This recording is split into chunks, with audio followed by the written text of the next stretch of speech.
எனக்கு இங்க வந்து ஒரு என்னுடைய நெருங்கிய நண்பர், என் மேல அவருக்கு பிரியம் உண்டு, அவர் மேல எனக்கு பிரியம் உண்டு. அவருடைய படங்களை வந்து நான் ரொம்ப விரும்பி பார்க்கிறேன். என்னுடைய அன்பு தம்பி விஜய் அவர்கள் இன்னைக்கு இப்போ கில்லி மறுபடியும் வந்தப்போ கூட நான் என் பேர பசங்களோடு உட்கார்ந்து அந்த படத்தை மறுபடியும் பார்த்து ரசிச்சேன். அப்பேறப்பட்ட தம்பி, அதுல எந்த விதமான சந்தேகம் கிடையாது. ஆனா ஒருத்தரை எதுக்காக பிடிக்குது அப்படின்னு நாம தெரிஞ்சு வச்சுக்கணுங்க. இப்ப மகாத்மா காந்தி எல்லாருக்கும் பிடிக்கும்.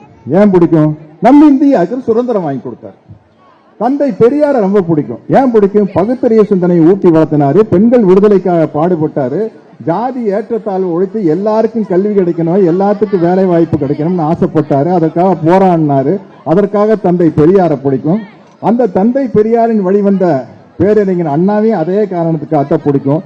டாக்டர் கலைஞர் அவர்களும் நம்ம சமூகத்துக்காக போராடினாருங்கிறது காரணத்துக்காகத்தான் பிடிக்கும்.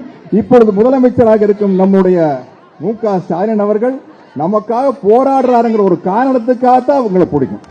அதனால நமக்கு ஒரு விஷயத்துல யாரை எதுக்கு பிடிக்குமோ அவங்க அங்கேயே இருந்தா தான் நல்லது, நம்மளுக்கு நல்லது இல்லையா? அப்போ இப்போ அன்பு தம்பி விஜய் நம்மளுக்கெல்லாம் ஏன் பிடிக்கும்? நல்லா யோசிங்க. ஏன் பிடிக்கும்?